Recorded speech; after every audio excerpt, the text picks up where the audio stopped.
நல்லது. அஸ்திபாரம் எவ்வளோக்கு எவ்வளோ ஸ்ட்ராங்காக இருக்கோ அவ்வளோக்கு எவ்வளோ நம்முடைய மேலே எவ்வளோ நாளும் கட்டிக்கிட்டே போகலாம், ஒன்றுமே என்ன செய்யாதுங்க, ஒன்றும் ஆகாது. ஆமேன். ஆமாம், பாதி சொன்னால் நீங்கள் பாதி சொல்லுங்கள், அப்போ தான் நல்லாயிருக்கும் அது. சோத்திரம் உண்டாவதாக. சரி, வசனத்தை நம்ம வாசிக்கலாம். அதாவது இது ஒரு இன்ட்ரோடக்ஷன் தான், முதல்ல ஒரு அறிமுகத்தோடு தான் நம்ம ஆரம்பிக்கிறோம். லூக்கா எழுதின புஸ்தகம் 5ஆம் அதிகாரம் 4 ஒரு 7 வசனங்கள் வரை நாம் வாசிக்க கேட்கலாம். லூக்கா எழுதின புஸ்தகம் 5ஆம் அதிகாரம் 4 7. அவர் போதகம் பண்ணி முடித்த பின்பு சீமோனை நோக்கி ஆழத்திலே தள்ளி கொண்டு போய் மீன் பிடிக்கும்படி உங்கள் வலைகளை போடுங்கள் என்றார். அதற்கு சீமோன், ஐயரே, ராம் முழுவதும் நாங்கள் பிரயாசப்பட்டும் ஒன்றும் அகப்படவில்லை, ஆகிலும் உம்முடைய வார்த்தையின்படியே வலையை போடுகிறேன் என்றான்.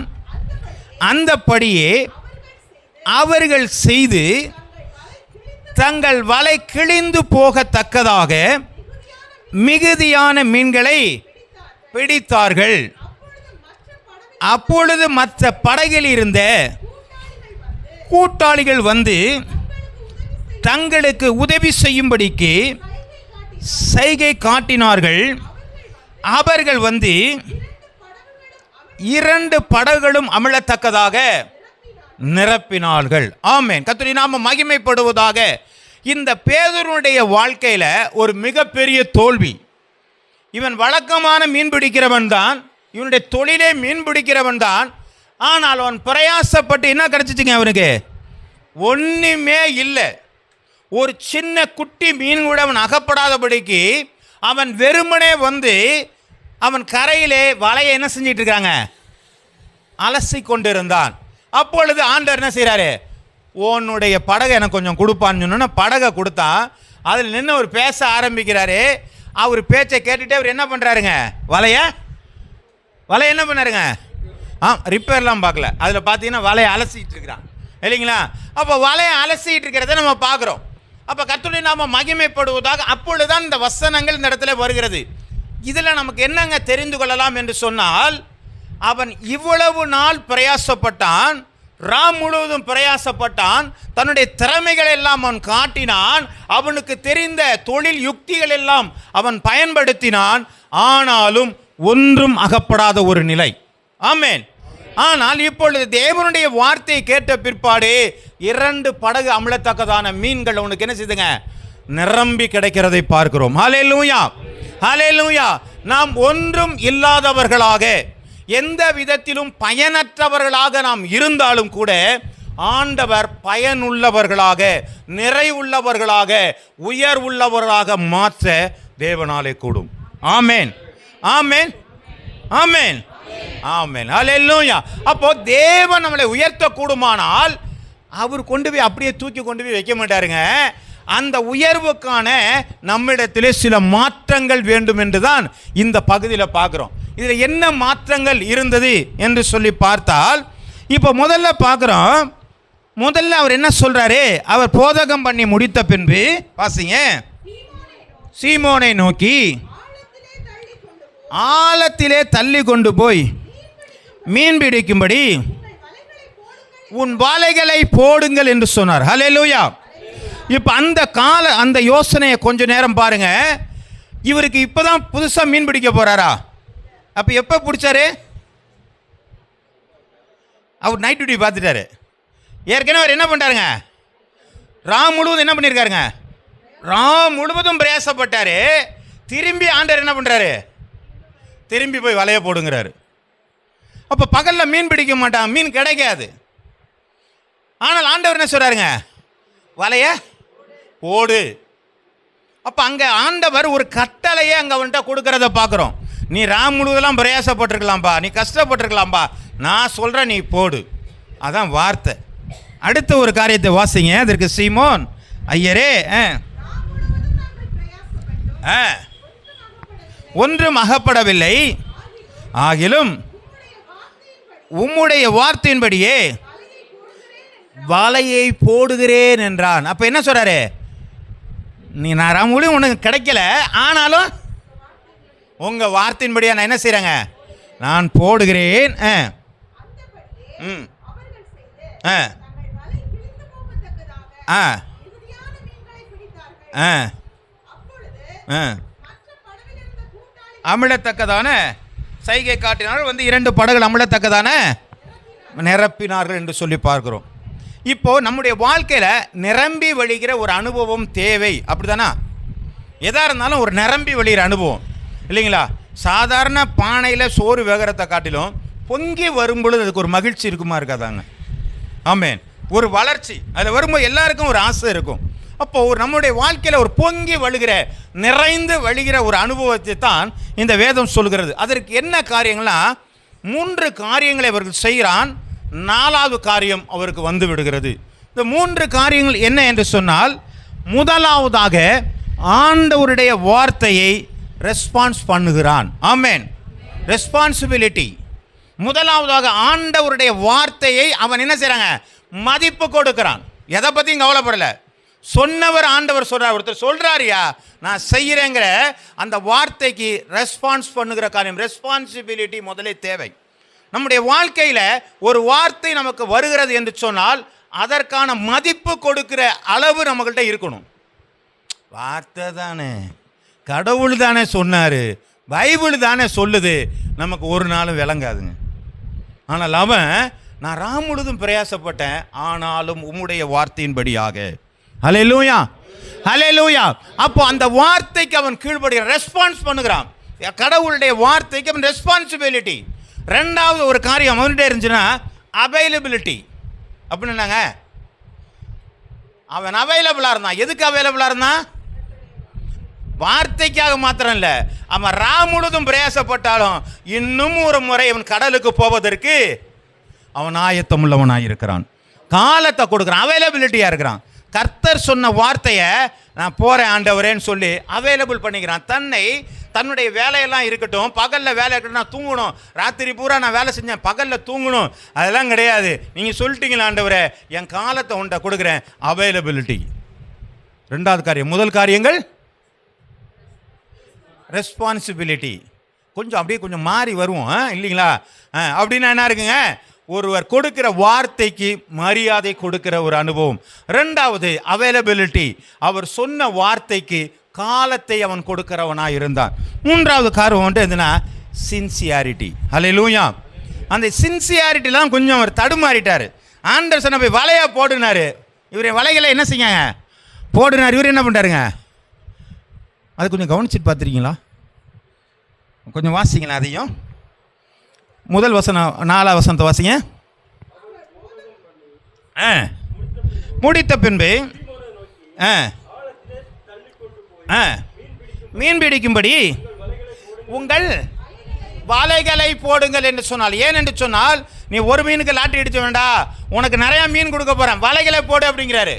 ஆனால் அவர் என்ன பண்ணிட்டாருங்க, அதற்கு சீமோன் ஐயரே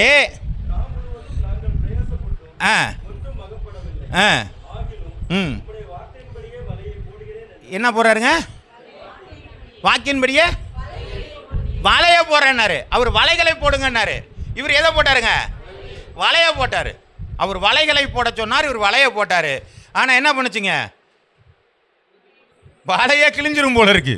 இப்போ கூட்டாளியெல்லாம் கூப்பிட்டாரு, ஏய் பத்தாதப்பா, 2 படகு அமுழத்தக்கதான மீன்களுக்கு என்ன பண்ணுச்சுங்க, கிடச்சிருச்சா இல்லைங்களாங்க.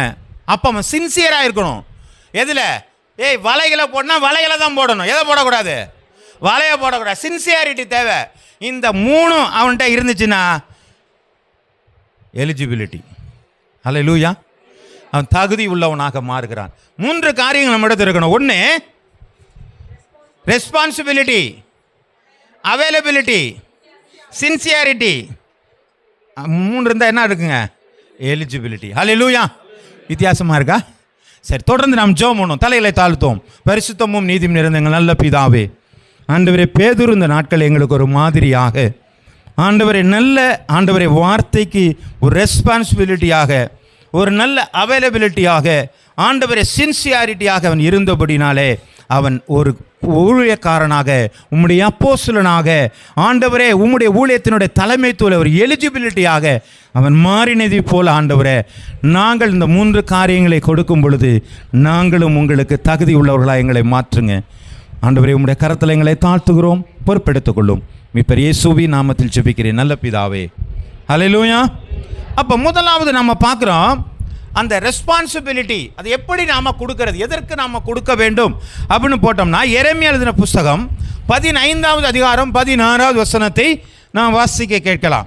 எரேமியா 15:16, உம்முடைய வார்த்தைகள் கிடைத்த உடனே அவைகளை உட்கொண்டேன், உம்முடைய வார்த்தைகள் எனக்கு சந்தோஷமும் என் இருதயத்திற்கு மகிழ்ச்சியாக இருந்தது. தரிக்கப்பட்டிருக்கிறது. அப்போ முதல்ல பார்க்குறோம், ஆண்டவருடைய வார்த்தையை கேட்ட உடனே அவர் என்ன செஞ்சாருங்க? என்ன செஞ்சாருங்க? நீங்கள் பைபிளை எடுக்கலன்னு நினைக்கிறேன் அந்த பக்கத்தை, அதனால தான் எல்லாரும் சொல்ல மாட்டேங்கிறீங்க. நீங்கள் அதை அப்படியே பெரட்டி பழகினா தான் என்ன பண்ணுங்க, எது அது இருக்குது எங்கே இருக்குன்னா தெரியும். அது பக்கத்தை பார்த்தா அவனுக்கு ஞாபகம் வந்துடும். சரி, அதில் என்ன சொல்லியிருக்கேங்க? உன் வார்த்தையை கேட்ட உடனே அது என்ன பண்ணாருங்க? கிடைத்த உடனே உட்கொண்டேன். அப்படின்னா என்னங்க அர்த்தம்? சாப்பிட்டாருன்னு அர்த்தம். வார்த்தை எப்படிங்க சாப்பிட்றது?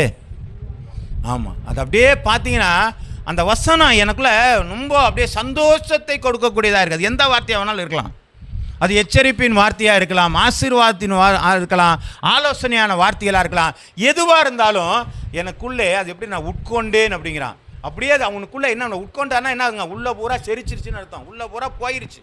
எல்லா பக்கத்திலையும் அது என்ன பண்ணிடுங்க? அவனுடைய நிறைவாக அந்த வார்த்தை மாறுகிறதை பார்க்கிறோம். ஹல்லேலூயா, ஹல்லேலூயா. கர்த்தருடைய நாமம் மகிமைப்படுவதாக.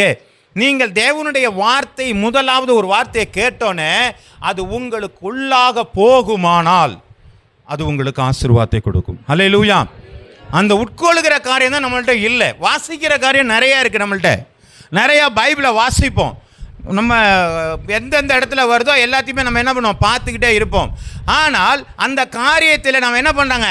அது நமக்குள்ளே போகுதானா என்ன செய்யலாங்க? நமக்குள்ளே போக மாட்டேங்குது.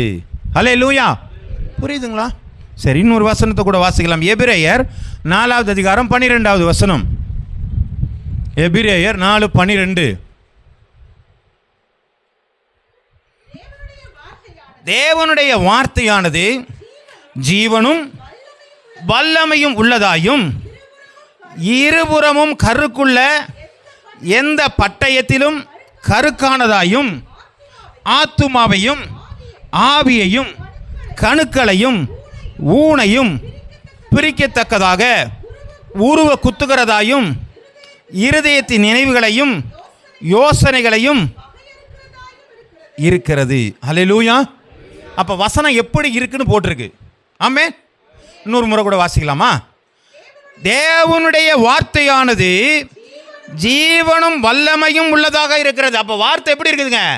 உயிர் உள்ளதாக இருக்கிறது, ஜீவன் உள்ளதாக, அது வல்லமை ஆற்றல் உள்ளதாக இருக்கிறது. அப்போ வசனம் ஆற்றல் இல்லாமல் இல்லை. அதனால தான் சொல்கிறேன், இயேசுவின் நாமத்தினாலே வியாதிகளை போ என்று சொல்லும்போது போகிறதற்கு அந்த வார்த்தைக்கு ஜீவன் இருக்கிறது, அதில் ஒரு வல்லமை இருக்கிறது. வாசிங்க தொடர்ந்து. அது எப்படியாக இருக்கிறதாம்? இருபுறமும் கருக்குள்ள பட்டயமாக இருக்கிறது. ஏன் இருபுறம் கருக்குள்ள பட்டயமாக இருக்குங்க? ஏன் இருபுறம் கருக்குள்ளதாக இருக்கு? அதான், போதிக்கிறவங்களும் ஒழுங்காக இருக்கணும், கேட்குறவங்களும் ஒழுங்காக இருக்கணும். வசனம் உங்களுக்கு மட்டுமே கிடையாது, போதிக்கிறவங்களும் சேர்த்து தான் இருக்குது. அல்லேலூயா. அப்போ அது இருபுறமும் கருக்குள்ள பட்டயமாக இருக்கும். ஜாக்கிரதை, அதை பயன்படுத்தணும். வாசிங்க தொடர்ந்து. அது ஆத்துமாவையும் ஆவியையும் கணுக்களையும் ஊனையும் பிரிக்கத்தக்கதாக உருவ குத்துகிறதாகவும் இருதயத்தின் நினைவுகளையும் யோசனைகளையும் வகையறுக்கிறதா இருக்கிறது. அல்லேலூயா. அப்போ இந்த வேத வசனம் நமக்குள்ள ஒரு பெரிய மாற்றங்களை கொண்டு வருகிறதா இருக்கிறது. இந்த வேத வசனத்தை நீங்கள் வாசிச்சுட்டு ஒன்றுமே உங்கள்கிட்ட நடக்கலைன்னு சொன்னால் இந்த வேத வசனம் உங்களுக்குள்ளே உட்கொள்ளவில்லை. இதுக்கு நீங்கள் ரெஸ்பான்ஸ் பண்ணலைன்னு அர்த்தம். இதுக்கு நீங்கள் ரெஸ்பான்ஸ் பண்ணினீங்கன்னா இது உங்களுக்குள்ளே போய் உங்களுக்குள்ளே மாற்றத்தை கொடுக்கும். அல்லேலூயா. ஆமென். அப்படிதானுங்களாங்க? பெரையா பட்டணத்திற்கு எப்படி ஒரு மாற்றங்களை இது கொடுத்ததோ, முதலாக பேதுரு பேசும்போது கேட்டுக்கொண்டிருந்த ஜனங்களில் எப்படி இருதயம் குத்தப்பட்டதோ, அப்படியே வேத வசனத்திற்கு ரெஸ்பான்ஸ் பண்ணினால், நீங்கள் அதற்கு மரியாதை கொடுப்பீர்களானால், அதை ஒழுங்காக ஏற்றுக்கொள்வீர்களானால், உங்களுக்குள்ளே மாற்றங்கள் நிச்சயமாகவே நடக்கும். ஹல்லேலூயா. நீங்கள் வெறுமனே வாசிக்கிற மாதிரி இருந்துச்சுன்னா எந்த பலனும் அதனால் என்ன செய்யுங்க? ஒன்றுமே இல்லை. அதனால தான் சொல்கிறாங்க, முதல்ல வார்த்தைக்கு ரெஸ்பான்சிபிலிட்டி தேவை, அதற்கான மதிப்பு தேவையாக இருக்கிறது. வாசிக்கலாம், சங்கீதம் 12:6 எடுத்து வாசிங்க. அந்த வசனம் எப்படிப்பட்டதா இருக்கிறதா? அது கர்த்தருடைய சொற்கள் மண் குகையிலே 7 தரம் உருக்கி புடமிடப்பட்ட வெள்ளி கோப்பான சுத்த சொற்களாக இருக்கிறது. அப்போ ஒரு முறை புடமிட்டாலே அது என்ன பண்ணுங்க? பரிசுத்தமாக மாறிடும். 7 முறை போடுறதுன்னா என்ன அர்த்தங்க? அதில் இருக்கிற எல்லா தூசு கீசு எல்லாம் என்ன பண்ணுங்க? முற்றிலும் மாறி பியூரான ஒரு காரியமாக இருக்கும். அப்போ வார்த்தை எப்படி இருக்குதுங்க? பரிசுத்தமானது, சுத்தமானது, தூய்மையானது.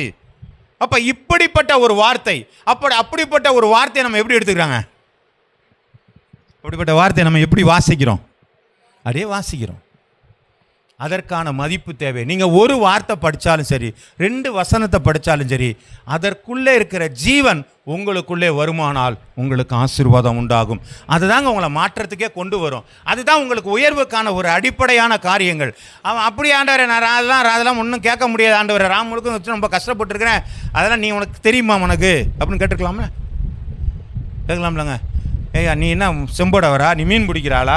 நான்லாம் மீன் பிடிக்கிற ஆள், இதே தொழிலாக இருக்கிறவன், எங்களுக்கு தெரியாதாங்க. இப்போ பகலில் போனால் மீன் பிடிக்குமா பிடிக்காதான்னு தெரியும் சொல்லியிருக்கலாமா இல்லைங்க? சொல்ல முடியும், ஆனால் சொல்லலை. அதுதான் மதிப்பு. நமக்கு அநேக காரியங்கள் சொல்லுவதற்கு வாய்ப்பு இருந்தாலும் இல்லை, இது ஆண்டவருடைய வார்த்தை, இது அப்படி தான் இருந்தால் தான் நல்லது, அது அப்படி தான் சொல்லும், அப்படி தான் கேட்கணும், அதுக்கு மாற்றங்கள் கிடையாது. அப்படிப்பட்ட ஒரு மரியாதையை நாம் இந்த வேதத்திற்கு கொடுப்போமானால், ஒரு ரெஸ்பான்ஸை நாம் கொடுப்போமானால், நம்முடைய வாழ்க்கையில் வளர்ச்சி துவங்க ஆரம்பித்து விடும். அல்லேலூயா. வாசிக்கலாம், 2 ராஜாக்கள் எழுதின புஸ்தகம் 5வது அதிகாரம் 10வது வசனம். அப்பொழுது எலிசா அவனிடத்தில் ஆள் அனுப்பி, நீ போய் யோர்தானில் 7 தரம் ஸ்நானம் பண்ணு, அப்பொழுது உன் மாமிசம் மாறி நீ சுத்தமா என்று சொல்ல சொன்னான். நாமானுக்கு பிரச்சனை என்ன? குஷ்டரோகம். இப்போ சுகமாக்குறது எங்கே வந்திருக்காரு? எலிசாட்ட வந்திருக்கிறாரு. இவன் தூரத்தில் வரும்பொழுது எலிசா என்ன பண்ணிட்டாருங்க? தன்னுடைய வேலைக்காரனை அனுப்பிச்சு என்ன செஞ்சார்? ஏய் ஒருத்தர் வர்றாரு, நாகம்மான் வந்துட்டு இருக்கிறான், நீ போய் என்ன பண்ணு?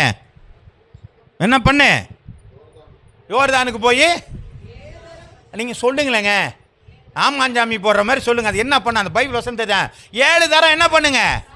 நீங்கள் ஸ்நானம் பண்ணு, அப்பொழுது என்ன செய்வ? சொத்தமாவா இப்படின்னு சொன்னார். இப்போ அவருக்கு என்ன வந்திருக்கு? வசனம் வந்திருக்கு. யார் கொடுத்தாங்கிறது பிரச்சனை இல்லை. அது யார்?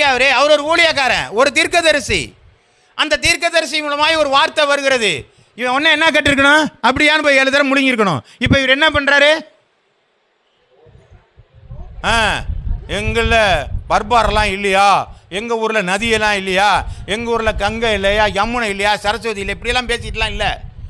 அப்படிதான் பேசலையா? இல்லையா? பேசினாரா இல்லையா? ஆமாம் பேசினார். பேசிட்டு என்ன பண்ணார்?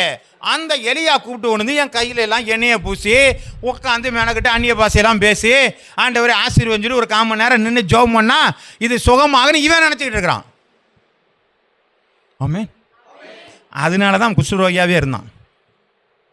அவன் என்னைக்கு இந்த வசனத்தை கேட்டு போய் எலிசாவை பார்க்கல, அவன் என்னைக்கு இந்த வசனத்தை கேட்டு அதுக்கான மதிப்பை கொடுத்து யோர்தானிலே முழுகினானோ, சிறு பிள்ளையினுடைய மாமிசம் போல மாறியது. ஹல்லேலூயா, ஹல்லேலூயா. நம்ம என்னைக்கு வசனத்தை கேட்டு கீழ்ப்படுகிறோமோ அன்னைக்கு தாங்க நம்முடைய வாழ்க்கையில் ஒரு மகிமை வரப்போகிறது. ஹல்லேலூயா. இந்த வசனத்தை நம்ம கேட்காத வரலும் படிச்சுக்கிட்டு இருந்தால் மட்டும் நமக்கு போதுமானா ஒன்றும் பண்ண முடியாது. அது சும்மா குமுதம் வாசிக்கிற மாதிரியும் ஆனந்தவுடன் வாசிக்கிற மாதிரியும் இல்லைங்களா? தினமலர், தினத்தந்தி ஏதோ ஒரு பேப்பர் படிக்கிற மாதிரி தான் இருக்குமே தவிர, இந்த புஸ்தகத்தை படித்து அதன்படி நான் ஒபே பண்ணா, ரெஸ்பான்ஸ் பண்ணனா, என் வாழ்க்கையிலே மாற்றங்கள் உண்டாக ஆரம்பிக்கிறது. ஹல்லேலூயா, ஆமென். வாசிக்கலாம். ஆமோஸ் எழுதின புஸ்தகம் 3வது அதிகாரம் 8வது வசனம். சிங்கம் கர்ச்சிக்கிறது, யார் பயப்படாதிருப்பான்? ஆமா, 3:8. கர்த்தராகிய யார் பயப்படாது இருக்கிறான்? கர்த்தருடைய ஆண்டவர் பேசுகிறார். யார் தீர்க்க தரிசனம் சொல்லாத? ஆண்டவர் பேசுனா என்ன சொல்லிடுறாங்க? அவர் பேசினால இங்கே தீர்க்க தரிசனம் உண்டாயிரும். ஆண்டவர் சொன்னாங்க, கர்த்தருடைய வசனத்தை கேட்டவர்கள் யாவர் மேலும் என்ன செஞ்சாருங்க? பரிசுத்த ஆவியானவர் இறங்கினார் என்று சொல்லி பார்க்கிறோம். இன்னைக்கு ஏன் இறங்க மாட்டேங்குதுன்னா, வசனங்கள் உள்ள போகலை. வசனத்திற்கு ஒரு ரெஸ்பான்ஸ் பண்ணால், வசனத்திற்கு மதிப்பு கொடுத்தால், அது நமக்குள்ளே மாற்றங்களை கொடுக்கும் பொழுது ஆவியானவர் இறங்க ஆரம்பிக்கிறார். இல்லைன்னா அது பாட்டு போயிட்டே தான் இருக்கும். அவர் பேசுகிறார். அவர் என்ன பண்ணுறாங்க? அவர் பேசுகிறார். என்ன சொல்றது? யார் தீர்க்க தரிசனம் சொல்லாமல் இருப்பான்? ஆண்டவர் சத்தம் கொடுத்தா போதும், எல்லாம் அவங்க என்ன பண்ணிடுவாங்க? தீர்க்க தரிசனம் சொல்ல ஆரம்பிப்பார்கள். அப்போஸ்தலர் எழுதின புஸ்தகம் 4வது அதிகாரம் 19வது வசனத்தை கூட நம்ம வாசிக்கலாம்.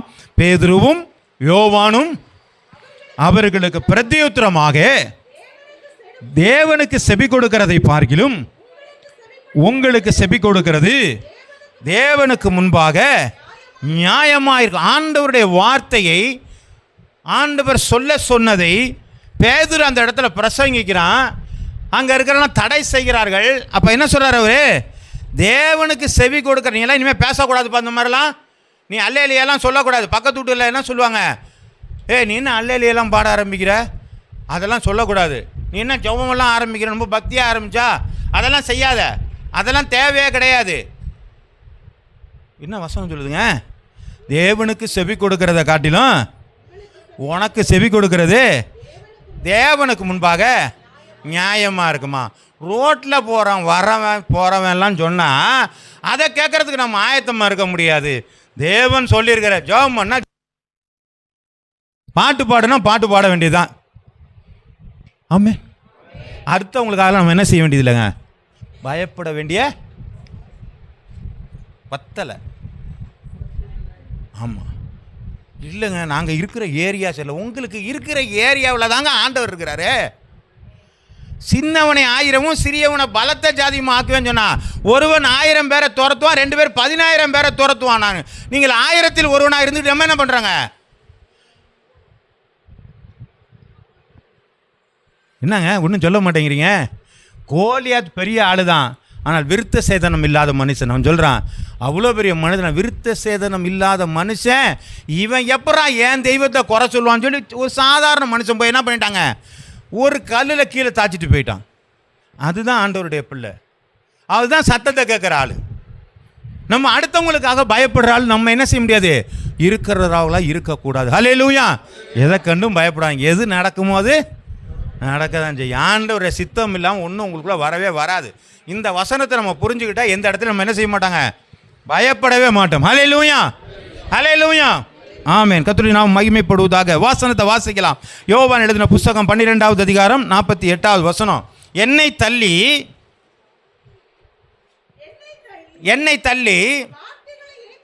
என் வார்த்தைகளை ஏற்றுக்கொள்ளாதவனை நியாயம் தீர்க்கிறது என்று இருக்கிறது.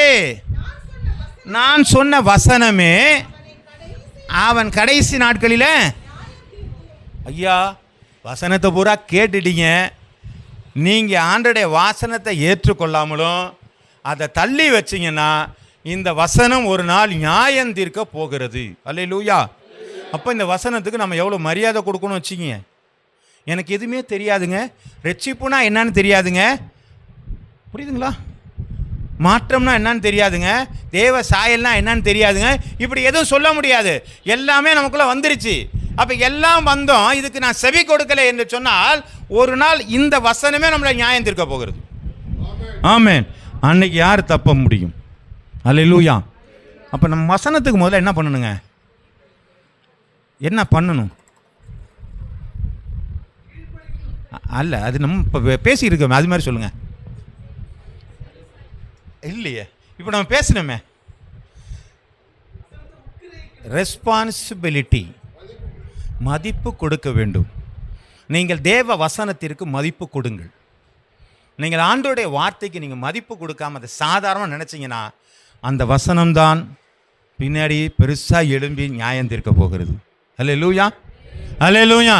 அப்போ அதுக்கு என்ன மரியாதை கொடுக்கணுமோ அந்த மரியாதை நம்ம என்ன செய்யணுங்க, கொடுத்தே ஆகணும்.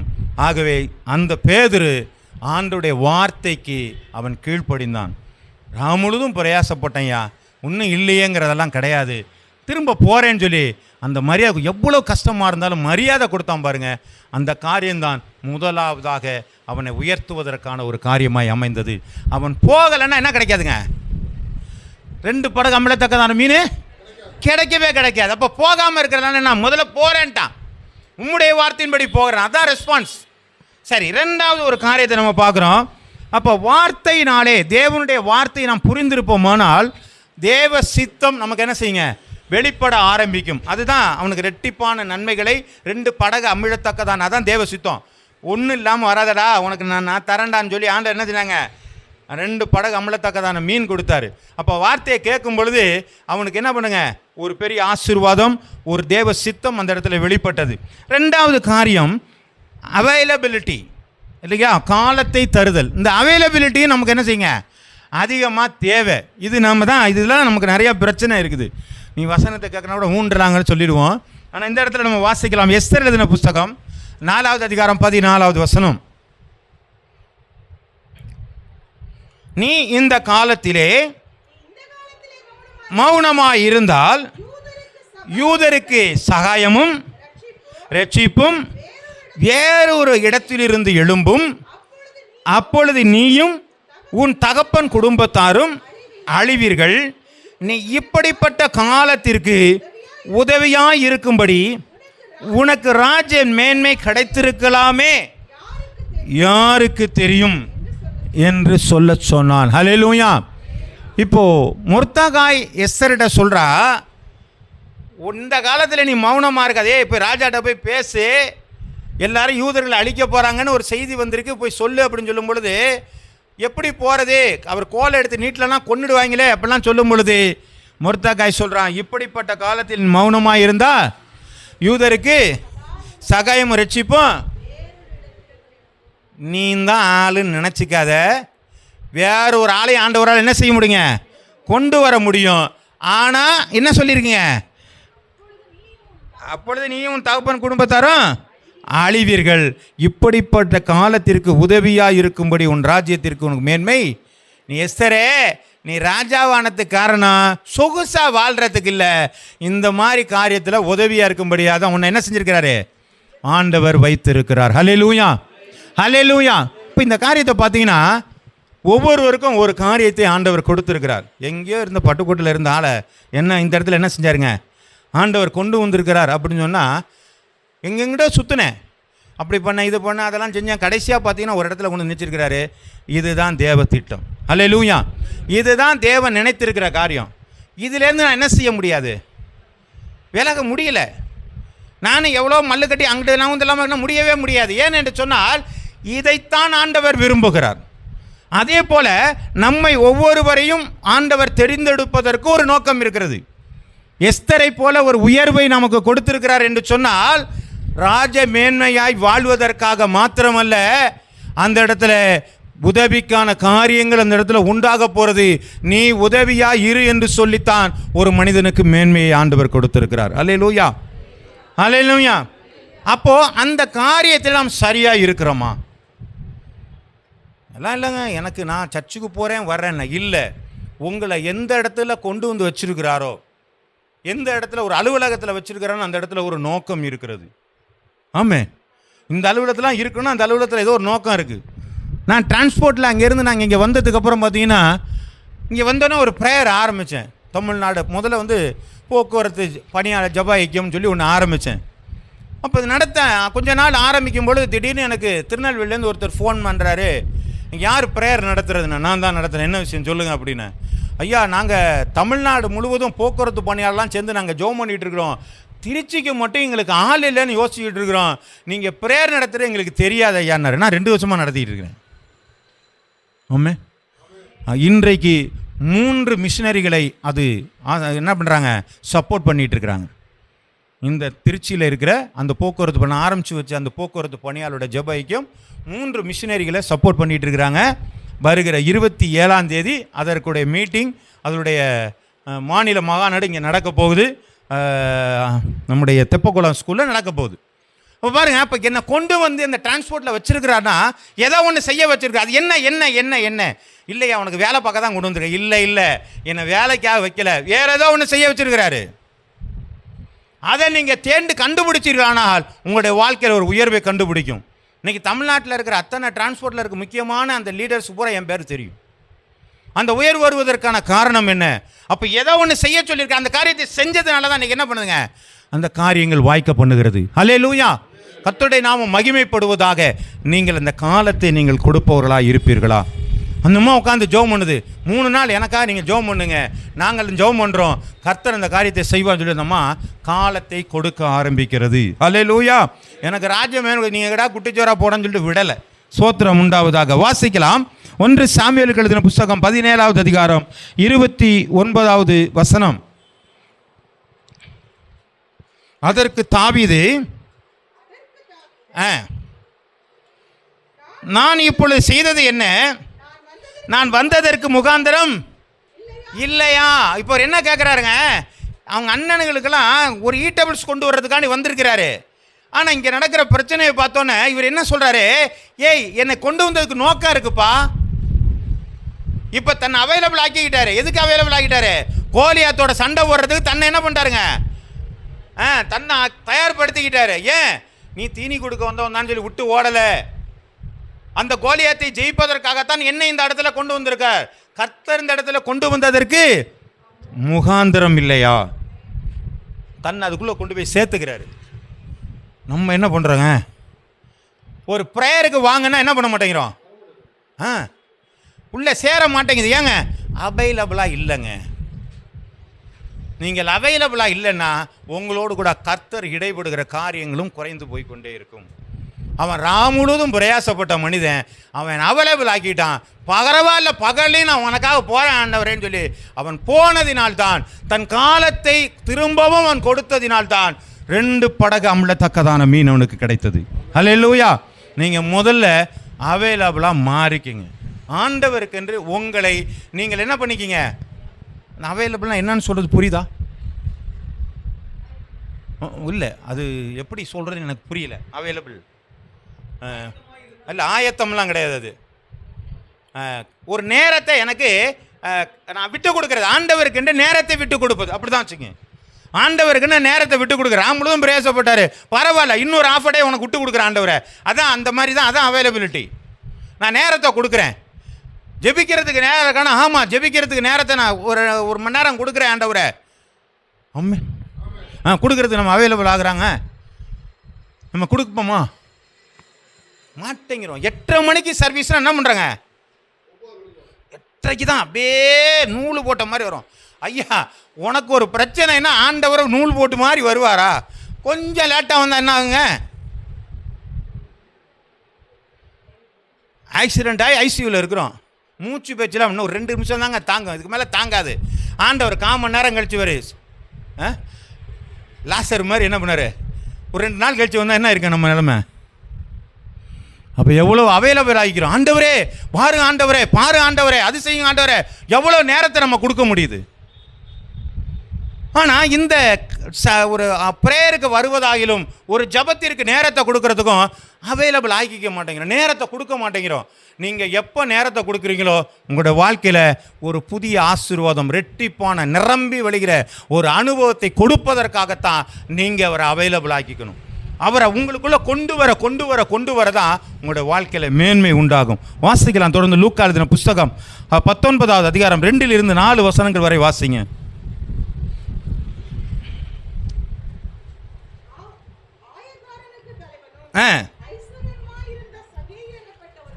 இப்போ யாருங்க அவரு? ஆயக்காரனுக்கு தலைவனும் ஆயக்காரெல்லாம் யாருங்க? வரி வசூல் பண்ணுறவங்களுக்கு இவர் யாருங்க? வேலை இருக்குமா இருக்காது அவருக்கு? ஒரு இன்கம் டேக்ஸ் ஆஃபீஸர் இவருக்கு வேலை இருக்குமா இருக்காதாங்க? தலைவன் இவர், எக்ஸிக்யூட்டிவ் அவர் தான் இவர். ஆனால் இவருக்கு அநேக வேலை இருக்கு. ஆமாங்க, இந்த ஆள் வேலை பண்ணிட்டு மரத்து மேலே ஏறி நிற்கிறாரு. ஆமே, இதுதான் அவைலபிள்.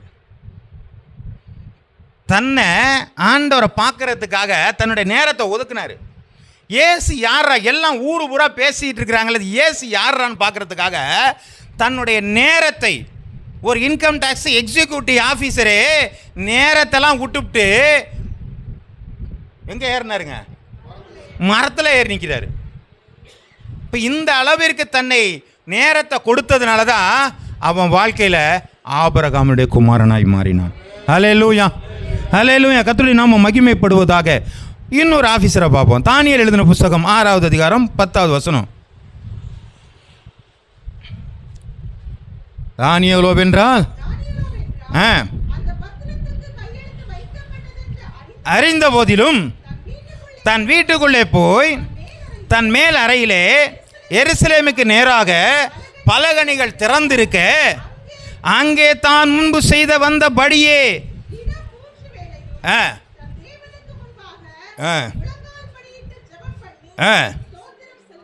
ஐயா அவனுக்கு சொல்லிட்டாங்க, நீ வேற யாராவது ஜெபம் பண்ணா சிங்க கபில போட போறோன்னு சொல்லிட்டாங்க. முத்திரை வச்சாச்சு, ராஜாவோட வார்த்தை நிறைவேற போகுது, யாரும் மாறாதீங்கன்னு சொல்லியாச்சு. ஆனால் இவர் அதெல்லாம் கவலைப்படலை. இவர் என்ன பண்ணிட்டாருங்க? தான் காலத்தை எங்கே கொடுத்தாருங்க? 3 வேளை, காலம்புரை, மத்தியானம், சாயந்தரம். ஆபிரகாம், ஈசாக்கு, யாக்கோப்பு, இந்த 3 பேரும் 3 விதமாக ஜெபம் பண்ணாங்க. அந்த 3 வித ஜெபத்தை இவர் பண்ணுறாரு. அந்த 3 நேரங்கள் இவர் என்ன பண்ணுறாங்க? நேரத்தை ஆண்டவருக்கு கொடுத்தாருங்க. ஆமேன். அந்த நேரத்தை கொடுத்ததுனால சிங்கம் அவரை ஒன்றுமே பண்ணலை. ஆமேன். இவர் யார்? 3ஆம் வசனத்தை வாசிங்க.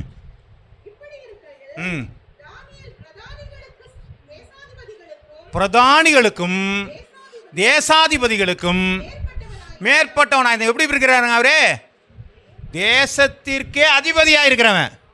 அப்போ இவரே என்ன பண்ணிட்டாருங்க? 3 வேளை ஜெபம் பண்ணுறாரு. ஆமே பாருங்க, இவங்களுக்கெல்லாம் நேரம் இருக்குது, நமக்கு மட்டும். இவெல்லாம் ஆஃபீஸரு, நம்ம ஒன்றும் அந்த அளவுக்கு ஆஃபீஸர்லாம் ஆகலை. இவர் தேசத்துக்கே அதிபதி. ஒருத்தர் என்ன பண்ணார்? Income tax executive officer. பாருங்க, இன்னும் நிறைய வாசிக்கலாம். யோவான் எழுதின புஸ்தகம் 3வது அதிகாரம் 1லேருந்து 2 வசனத்தில் வாசிங்க.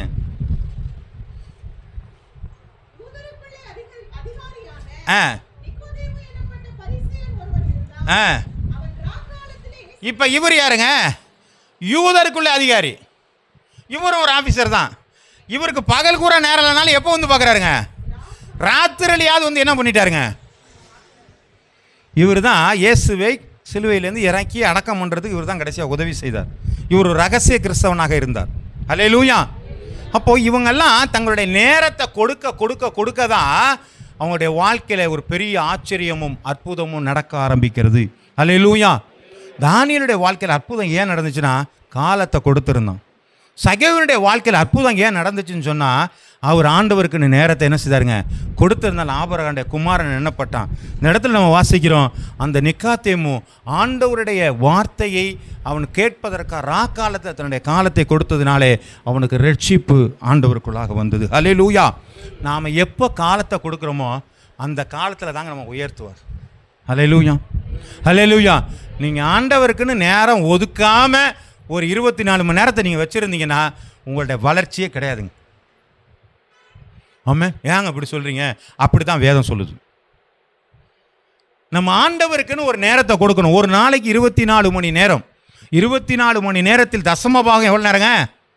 2 மணி நேரம் 40 நிமிடங்கள் ஆண்டவருக்கு கொடுக்க வேண்டும். ஆமாம், ஞாயிற்றுக்கிழமை 2 மணி நேரம் கொடுக்கறதே கஷ்டமாக இருக்குது. வாரம் ஒரு முறை, அதுக்கப்புறம் நாளை பற்றி அப்புறம் பேசிக்கலாம். வாரம் ஒரு முறை 2 மணி நேரம் கொடுக்கறதே கஷ்டமாக இருக்குது நமக்கு. 2 மணினா 40 நிமிஷம் கொடுத்துருக்கணும். ஆனால் அதுவே நம்ம கொடுக்கலன்னு சொன்னால் நம்முடைய வாழ்க்கையில் ஒரு நிறைவை கொண்டு வருவதற்கு ஆண்டவர்கிட்ட நிறைய இருக்குங்க. கொடுக்கறதுக்கான இடம் தான் இல்லை இப்போ. ஆமேன். நம்மள்கிட்ட பாத்திரம் இல்லை. சிறுக விதைக்கிறவன் சிறுக அறுப்பான், பெருக விதைக்கிறவன் நீங்கள் எவ்வளோக்கு எவ்வளோ காலத்தை கொடுக்குறீங்களோ அவ்வளோக்கு எவ்வளோ உங்களை உயர்த்த போகிறாருங்க. நீங்கள் எவ்வளோக்கு எவ்வளோ அவருக்கு ரெஸ்பான்ஸ் பண்ணுறீங்களோ அவ்வளோக்கு எவ்வளோ உங்களுடைய வார்த்தையை ரெஸ்பான்ஸ் பண்ணுறீங்களோ அவ்வளோக்கு எவ்வளோ உங்களுடைய வாழ்க்கையில் எல்லாவற்றையும் மேன்மையை கொண்டு வர போகிறாருங்க. நீங்கள் ஆண்டவருக்குன்னு எதையும் செய்யவில்லை என்று சொன்னால் உங்களை கொண்டு ஆண்டவரால் எதுவும் செய்ய முடியாது. ஆனால் ரட்சிப்பு வேற ஒருத்தர் என்னை தவிர வேறு ஆளும் கொண்ட முடியாதுன்னு சொல்லி யோனாவை மாதிரி நினச்சிடாதீங்க. அது யோனாவுக்கு வந்தது. எல்லாரும் யோனாவை பதில் யோனாவே கொண்டு வந்து எங்கே போனாலும் திரும்ப நினிவேக்கு அவரை தான் கொண்டு போய் அனுப்பிச்சது மாதிரி என்ன தான் திரும்ப கொண்டு போக நினைக்காதீங்க. சவுலை கொண்டு போன ஆண்டவர் மாட்டேன்னு சொன்னால் தாவீதை கொண்டு வர ஆண்டவரால் முடியும். ஹல்லேலூயா. வேறொரு நபர் எழும்பிட்டாங்கன்னு சொன்னால் நாம் இறக்கப்பட்டு போய்விடுவோம். ஆகவே நம்முடைய உயர்வுக்கான வரலி முதல்ல ரெஸ்பான்சிபிலிட்டி, ரெண்டாவது அவைலபிலிட்டி. அதனால தான் எபேசியர் 5:16 சொல்கிறது, நாட்கள் பொல்லாதானைகளால் காலத்தை நீங்கள் பிரயோஜனப்படுத்தி கொள்ளுங்கள் என்று சொல்லி சோத்திரம். அடுத்து நீங்கள் காலத்தை கொடுத்தா உங்களுக்கு உயர்வு உண்டாகும். மூன்றாவது காரியம் சின்சியாரிட்டி. நீங்கள் எதை செய்கிறீங்களோ அதில் என்ன இருக்கணுங்க? ஒரு சின்சியாரிட்டி இருக்கணும், உண்மை இருக்கணும். ஒரு காரியத்தை ஆரம்பிச்சிங்கன்னா அரை குறை வைக்கக்கூடாது, அப்போ அதெல்லாம் போதும் அப்படிலாம் இல்லை. சின்சியாரிட்டி இருக்கணும். வாசிக்கலாம். மத்தேயு எழுதின புஸ்தகம் 5:8. இருதயத்தில் சுத்தம் உள்ளவர்கள் பாக்கியவான்கள். அப்போ நம்ம இருதயத்தில் என்ன இருக்கணுங்க? வஞ்சனை இருக்கக்கூடாது, மூஞ்சி பார்த்தெல்லாம் பேசக்கூடாது, ஆள் பார்த்தெல்லாம் பேசக்கூடாது. ஒரு அருமையான ஒரு ஊழியக்காரர் சாட்சி சொல்லியிருந்தார். அவர் என்ன சொன்னால் தெரிஞ்சிருக்கும் உங்களுக்கு. அப்பாத்துறை என்கிற ஒருத்தர் மனுஷன் தெரியும். மோகன்சி லாசரோடு கூட உடன் ஊழியக்காரராக இருந்தார். அவர் ஒரு சாட்சி சொன்னார். ஒரு நைட் ப்ரேயரில் டீ கொடுத்துக்கிட்டு இருந்தாராம் ஒருத்தர். அப்போ யாரெல்லாம் டீ குடிச்சிட்டு போனாங்களோ அதே கிளாஸில் என்ன பண்ணியிருக்கிறாரு? டீயை ஊற்றி கொடுத்துருக்கிறாரு. இவர் பார்த்து சொல்கிறாரு, என்ன தம்பி அதை கழுவி கொடுக்கக்கூடாதாப்பா அப்படின்னு சொன்னார். ஆமாம், அதெல்லாம் யாருங்க பார்க்குறானாரு. நீ எவ்வளோ நாளாப்பா டீ கொடுக்குறேன்னாரு. நான் 5 வருஷமாக இந்த சர்ச்சில் தான் இருக்கேன். 5 வருஷமாக டீ தான் கொடுக்குறேன். ஆமாண்ணா, நீ 50 வருஷம் நாள் டீ தான் கொடுப்பேன், மாற முடியாது. ஆனால் அவர் சொன்னாராம், நானே ஆல் நைட் ப்ரேயரில் டீ கொடுத்தவன் தான். அப்போ ஒருத்தர் ஆல் நைட் ப்ரேயரில் டீ கொடுத்துறோம். ஆனால் அவர் சொல்கிறாரு, நான் டீ கிளாஸை கழுவி கொடுத்தேன். அப்போ கொடுக்கப்பட்ட ஒரு சின்ன வேலை தாங்க, அதில் உண்மை இருந்தது. ஆண்டவர் என்ன செஞ்சாருங்க? ஒரு உயர்வான மனிதனாக ஆண்டவரால் மாற்ற முடிந்தது. உங்களுக்கு சின்ன காரியம் கொடுக்குறாங்களா, பெரிய காரியங்களா, அதெல்லாம் பார்க்காதீங்க. அதில் உண்மை இருக்குதா? நான் ஆரம்பத்தில் நான் செய்த முதல் ஊழியம் இந்த பாய் போடுற வேலை தான்.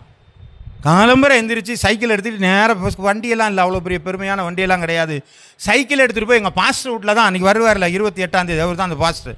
அவங்க வீட்டில் தான் போய் இந்த பாயெல்லாம் எடுத்து கட்டி வச்சுருப்பாங்க. அதை எடுத்து கொண்டு போய் நாங்கள் ஒரு டுட்டோரியல் சென்டரில் தான் நடத்திக்கிட்டு இருந்தோம்.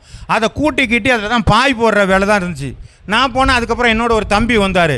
அந்த தம்பி இன்றைக்கி மறைமலை நகரில் ஒரு பாஸ்டர் ஆகிட்டார். ஆமே, அவரும் உண்மையாக இருந்தார். அந்த பாய் போடுறதுல எல்லாம் உண்மையாக இருந்தோம். அதுக்கப்புறம் கொஞ்ச நாள் கழிச்சு என்ன பண்ணுவாங்க, இந்த ஆல் நைட் ப்ரேயரில் என்னை கூப்பிட்டு என்ன சொல்லுவாங்க, தம்பி ஒரு சாட்சி சொல்லு போனாங்க. ஏன்னா புதுசாக வந்துட்டேன் அப்போ தான். அதனால் என்னுடைய வேலையெல்லாம் அப்போல்லாம் பார்த்தீங்கன்னா அந்த ஆரம்பத்தில் சாட்சி சொல்கிற பெரிய வேலை. நீங்கள் சாட்சி சொல்லுங்கள் தம்பி. நாங்கள் அந்த சாட்சி சொன்னேன். அதுக்கப்புறம் கொஞ்ச நேரம் கழிச்சு ஒரு பாட்டு பாடுங்கன்னார், இல்லை ஜெபம் பண்ணுங்க அம்மாங்க. இப்படி கொஞ்சம் கொஞ்சமாக இருந்து அந்த ஆல் நைட் ப்ரேயர் நான் தான் கடைசியாக நடத்தினேன். அல்லேலூயா. 3 நாள் மகாநாடு நடத்த முடிந்தது. அப்போது நமக்கு கொடுக்கப்பட்ட ஒரு சின்ன காரியமாக இருந்தாலும் அதில் உண்மை இருக்குமானால் உங்களுடைய வாழ்க்கையில் அதுதாங்க உயர்வு. அல்லேலூயா. எந்த காரியமானாலும் இருக்கு. அந்த பிள்ளைங்க வந்து இன்னைக்கு கூட்டுதுங்க, நல்லா கூட்டுங்க, எல்லாம் க்ளீன் பண்ணி வைக்குதுங்க. இந்த உண்மை அந்த பிள்ளைகளுக்கு உயர்வை கொடுக்கும். அல்லேலூயா. கர்த்தருடைய நாமம் மகிமைப்படுவதாக. வாசிக்கலாம். என்னாகும் புஸ்தகம் 12ஆவது அதிகாரம் 7வது வசனம். ஆண்டவர் சொல்கிறார், மோசேயை பார்த்து சொல்கிறார். வாசிக்கலாமா? என் தாசனாகிய மோசேயோ அப்படிப்பட்டவன் அல்ல, எங்கள் வீட்டில் எங்கும் உண்மைகளாக இருந்தான். அவன் சின்சியாரிட்டியானாலுப்பா, அவன் சொன்ன மாதிரியே நடப்பான்யா. அதனால தான் அவனை என்ன பண்ணிருக்காங்க, ஒரு பெரிய இஸ்ரவேலுடைய தலைவனாக, ஒரு ரட்சிப்பின் தலைவனாக அவனை கொண்டு வந்ததற்கான காரணம் அவன் எங்கும் உண்மையுள்ளவனாக இருந்தான். ஆமென். உண்மை நமக்கு தேவையாக இருக்கிறது. வாசிக்கலாம். மத்தேயு எழுதின புஸ்தகம் 25ஆவது அதிகாரம் 21வது வசனம். அவருடைய எஜமான் அவனை நோக்கி, நல்லது உத்தமம் உண்மையுள்ள ஊழியக்காரனே, கொஞ்சத்திலே நீ உண்மையாக இருந்தால் இதுதாங்க ஆண்டவர் சொல்கிறது. அப்போ பேதுரு என்ன பண்ணா, கொஞ்சத்தில் உண்மை போகிறான்னா உண்மையாக போனான் இல்லைங்களா. நான் போகிறேன் ஆண்டவர்னு அங்கே நிற்கலை, வேலை பண்ணிட்டு படகு எடுத்துகிட்டு போனான். அப்போ என்ன பண்ணாங்க, அவன் உண்மையாக இருந்தபடினாலே ஒரு பெரிய அறுவடைக்கு அவன் ஆயத்தப்படுகிறதை பார்க்கிறோம். உங்கள் வாழ்க்கையில் தேவன் கொடுக்கிற ஒவ்வொரு காரியத்திலும் கர்த்தருடைய ஊழியமாக இருக்கலாம், ஒரு பாடலாக இருக்கலாம், அல்லது ஏதாவது ஒரு பாய் போடுற வேலையாக இருக்கலாம், ஒரு ஜபமாக இருக்கலாம், ஒரு கூடுகை நடத்துகிறா இருக்கலாம். நீங்கள் எல்லாத்துலேயும் உண்மையாக இருந்து காலத்தை கொடுத்து அதில் நீங்கள் எல்லாவற்றையும் நீங்கள் சரியாக செயல்படுவீர்களானால் உங்களுடைய வாழ்க்கையில் ஆண்டவர் உயர்வுக்கு ஒரு நாளும் தடை இல்லாமல் போகும். அல்லேலூயா, அல்லேலூயா. வாசிங்க மத்தேயு எழுதின புஸ்தகம் 6வது அதிகாரம் 2வது வசனம். ஆகையால் நீங்கள் தர்மம் செய்யப்படும் பொழுது மனுஷரால் புகழப்படுவதற்கு மாயக்காரர் ஆலயங்களும் வீதிகளும் செய்கிறது போல உனக்கு முன்பாக தாரை ஊதியாது. பாருங்க, உண்மைன்னா என்ன? இவர் என்ன சொல்றார், நீ தர்மம் செய்யும்போது என்ன செய்யாத. அங்கே பாருங்க, ஒருத்தர் வந்தாருங்க, நான் அவருக்கு சாப்பாடு கொடுத்தாங்க. இப்படியே சொல்லிட்டு என்ன பண்ணாதீங்க. ஆமாம், நீ தர்மம் செஞ்சால் சத்தம் இல்லாமல் செஞ்சுட்டு வந்துரு, அது ஆண்டவருக்கு மகிமை. அதுக்கு உனக்கு என்ன கிரேடோ அது ஆண்டவர் வச்சுருப்பார். ரகசியம் தான் அது, உனக்கு ரகசியம் ஆண்டவருக்கு வெளிப்படையாக இருக்கும். நீங்கள் சின்ன காட்சியம், ஒரு கலசம் தண்ணியை கூட உங்கள் ஊழியக்காரருக்கு கொடுத்தீங்கன்னா, ஊழியக்காரரில் ஊழியத்துக்கே கொடுத்தீங்கன்னா, ஒரு கலசம் தண்ணி கொடுத்தீங்கனாலும் அதனை பலனை நீங்கள் வாங்காமல் போகிறதில்ல. அதுதான் வேதம். அப்போ என்ன சொல்கிறாங்க, நீங்கள் அந்த சின்ன காரியமாக இருந்தாலும் சரி, சபையினுடைய ஒவ்வொரு ஊழியங்களாக இருந்தாலும் சரி, அதில் நீங்கள் உண்மை உள்ளவர்களாக இருங்க. அதே போல் தான் நீங்கள் தர்மம் செய்யும்பொழுது யார்ட்டையும் சொல்லணும்னு அவசியம் இல்லை. கொடுத்தீங்கன்னா கொடுத்துட்டு பேசாமல் வந்துடுங்க, ஆண்டவர் அதற்காக உங்களுக்கு பலனை அளிப்பார். அப்போ என்ன பண்ணுங்க, அதில் சின்சியாரிட்டி, உண்மையாக இருங்கள். நீங்கள் செய்த தர்மத்தை நிறையா பேர்கிட்ட போய் சொல்லி நான் செஞ்சிட்டேன்னு சொல்லி நீங்கள் சொல்லி காட்டாதிருங்கள். மத்தேயு 6வது அதிகாரம் 5வது வசனத்தை வாசிக்கலாம். அன்றையும் நீ ஜெபம் பண்ணும் பொழுது மாயக்காரரை போல இருக்க வேண்டாம், மனுஷர் காணும்படியாக. ஆமாம், இது பாருங்க, நீங்கள் என்ன எப்படி ஜெபம் பண்ணுமா, வாசிங்கம்மா. வீதிகளிலும் ஜெபம் பண்ண விரும்புகிறார்கள், அடைந்து தீர்ந்தென்று. நீங்கள் எங்கேயாவது போய் என்னை பார்க்குற மாதிரி ஜெபம் பண்ணால் அதுக்கு பலனை என்ன பண்ணிச்சுங்க, அடைஞ்சு முடிஞ்சிருச்சுன்னு அர்த்தம். நீங்கள் ஜெபம் பண்ணது வேஸ்ட்டுன்னு அர்த்தம். ஆமே, என்ன புது கதையாக இருக்குது. நீங்கள் ஒரு வாட்டி ஒரு காரியம் சொல்கிறேன், உங்கள் எல்லார் கையிலும் மொபைல் இருக்குது. நீங்கள் ஜெபம் பண்ணும் பொழுது, நீங்கள் தனியாக ஜெபம் பண்ணும்போது ஆன் பண்ணி வச்சுட்டு ஜெபம் பண்ணி பழகுங்க. ஏன்னு கேட்டிங்கன்னா, எத்தனை காரியங்களில் கருத்தோடு ஜெபம் பண்ணியிருப்பீர்கள் என்று அப்போ உங்களுக்கு தெரியும் இல்லைங்களா. ஒரு காரியத்தை நான் சொன்னேன், தேசத்திற்காக ஜெபம் பண்ணுங்கன்னு சொன்னால், நமக்கு முன்னாடி தேசம் வரணும், அதில் இருக்கிற அதிகாரிகள் வரணும், அதில் இருக்கிற தலைவர்கள் வரணும், அதில் இருக்கிற பிரச்சனைகள் வரணும், அதில் இருக்கிற உயர்வு வரணும், கஷ்டம் வரணும். அப்போ தேவைகள் இவ்வளோ காரியம் வந்தால் தான் அதை பார்த்து ஜெபம் பண்ணுவோம். நமக்கு அதை பற்றி சிந்தனையே இருக்காது. நம்ம என்ன பண்ணியிருப்போம் பார்த்தீங்கன்னா, சோத்திரம் அல்லேலூயா, சோத்திரம் ஆண்டவரே இந்த வசனத்தில் சொல்லியிருக்கு, ஆண்டவரே இந்த வசனத்தில் சொல்லியிருக்கு, ஆண்டவரே இப்படியே சொல்லிட்டு தான் இருப்பேன் ஒழிய தேசத்தை பற்றி கவலையே போடலை. ஆமே, நீங்கள் 5 நிமிஷம் ஜெபம் பண்ணிங்கன்னா அதில் ஒரு 2 செகண்ட் தான் வந்திருக்கும் அந்த தேசத்தை பற்றி. அப்போ மற்றெல்லாம் என்ன நடத்துங்க, சின்சியாரிட்டி இல்லை. ஏதோ ஜெபம் பண்ணணும், 5 நிமிஷம் ஜெபம் பண்ணணும், 10 நிமிஷம் ஜெபம் பண்ணணும், 1 மணி நேரம் ஜெபம் பண்ணணும், ஜெபம் எடுக்கும். அதில் இருக்கிற ஒரு அழுகை, அதில் ஒரு திறப்பின் வாசலில் நிற்கிற அந்த அழுகை இருக்கணுங்க. ஆண்டவரே அழிஞ்சு போகிறாங்களே. நீங்கள் பேப்பர் எடுத்து படித்து பாருங்கள், ஒவ்வொரு குடும்பம் குட்டிச்சவராக போயிட்டு இருக்கு. சரியான கலாச்சாரத்தை சீர்கேடான காரியங்கள் மாறி போய்க்கணும். பார்த்தா நமக்கு அழுவ வரணும்.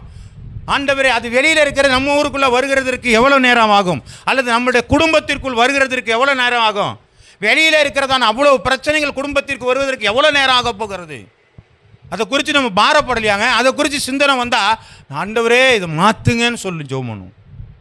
அப்படிப்பட்ட உண்மைத்தன்மை நம்மள்கிட்ட இருந்தால் உங்களுடைய ஜெபங்கள் தேவனுக்கு பிரியமாக இருக்கும் இல்லைங்களா. மோசே ஜெபம் பண்ண, ஆண்டவரே இந்த ஜனங்களை மன்னியும், இல்லைன்னா என் பேரை கிறுக்கி போடுறோம். சூப்பரான ஜெபங்க. ஆண்டவரே என் தேசத்தை ஆசீர்வதியும், இல்லைன்னா என்னை விட்டுருங்க ஆண்டவரேன்னு. அந்த அளவுக்கு நம்மளால் ஜெபம் பண்ண முடியுமாங்க. அவர் அவ்வளோ அழகாக ஜெபம் பண்ணார். அதுதான் உண்மைத்தன்மை. என் ஜனங்களை எனக்கா கொண்டு வந்தீங்களே, இவங்களை அழிக்கவா பார்க்குறீங்க, உங்களை ரட்சிக்க கூடாதா? இவங்களை கூட்டு வந்து இவங்களை மன்னிங்க, இல்லைன்னா என் பேரை கிறுக்கி போட்டுருங்க, நான் வரல. அப்போ பாருங்கள், அவர் எவ்வளோ உண்மையோடு கூட இருந்திருக்கிறார். அதனால தாங்க அவரை தலைவராக வச்சிருக்கிறாரு. ஆமென், ஆமென். அதுதாங்க நம்முடைய வாழ்க்கை. மத்தேயு எழுதின புத்தகம் 6வது அதிகாரம் 16வது வசனம். நீங்கள் உபவாசிக்கும் பொழுது ஆயக்காரனை போல முக வாடலாயிராமல்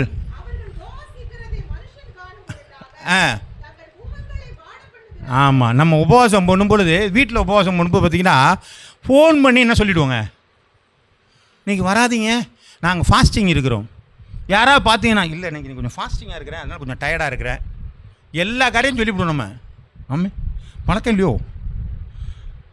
பார்த்துருக்கீங்களா? அதுவும் தெரியல. சரி, ரொம்ப நல்லவர்கள், கர்த்தருக்கு ஸ்தோத்திரம் உண்டாவதாக. அநேகர் உபவாசிக்கும் போது என்ன சொல்லுவாங்க, எல்லாருக்கும் தெரிஞ்சிடும் அந்த உபவாச கூட்டம், உபவாசத்தை பற்றி. நாங்கள் உபவாசம் இருக்கிறோம் எல்லாருக்கும் சொல்லிவிடுவாங்க. நீங்கள் அதெல்லாம் சொல்லாதீங்க. நீங்கள் உபவாசம்னா உண்மை இருக்கணும், அதில் உட்காந்து உபவாசம் இருங்க. நீங்கள் ஒரு நான் 10 இட்லி சாப்பிட்டீங்கன்னா 5 இட்லி சாப்பிட்டா போதும். ரொம்ப சாட்சி சொல்கிறேன். பரவாயில்ல, 4 இட்லி சாப்பிட்றவங்க, இல்லைங்க எனக்கு சுகர் இருக்குங்க, மயக்கம் வந்துருங்க, 2 இட்லி சாப்பிடுங்க, அதுவே உபவாசம் தான். ஆமே, கொஞ்சம் குறைச்சிக்கலாமே, அந்த குறைச்சிட்டு அதில்னாவது உண்மையாக இருக்கலாமே. கொஞ்சம் நேரம் உட்காந்து நான் ஜெபம் பண்ணுறேங்க அப்படின்னு சொல்லி உட்காரணும். நம்ம உபவாசம் இருக்கிறோன்னு சொல்லி காலம்பரம் என்னங்க நாங்கள் உபவாசம் இருக்கிறோங்க, சரிங்க என்ன பண்ண போகிறீங்கன்னா ஊர் ஊரா சுற்றிட்டு வந்துட்டு இருக்கிறோம். கேட்டால் உபவாசம் என்னங்க, இன்னைக்கு காலம்பரம் நான் சாப்பிட மாட்டேன், அது பட்னி. காலம்பரம் பட்னியாக இருந்துட்டு என்ன பண்ணுறோம், ஊர் ஊரா சுற்றி நாங்கள் உபவாசம் இருக்கோன்னு சொல்லி ஊர் ஊரா சுற்றிடுறோம். இல்லை, உட்காருங்க. நீங்கள் ஃபாஸ்டிங் உபவாசம் தான் அந்த இடத்துல உட்காருங்க, இல்லைன்னா விட்டுருங்க, அது வேண்டாம். மாய்மாலம் பண்ணாதீர்கள். நீங்கள் சின்சியராக இல்லாமல் மாய்மாலம் பண்ணினீங்கன்னா அதுவே உங்களுக்கு சாபமாக மாறி போயிடுது. அப்போ யாரை ஏமாற்ற பார்க்குறோம், அப்போ நமக்கு என்ன வரும், பிரச்சனை தான் வரும். கர்த்தருடைய நாமம் மகிமைப்படுவதாக. ஆகவே நமக்கு முதல்ல என்ன வரும்னா, இவ்வளவு காரியத்தை செஞ்சால் வாசிக்கலாம். கொலோசியர் 3வது அதிகாரம் 24வது வசனம்.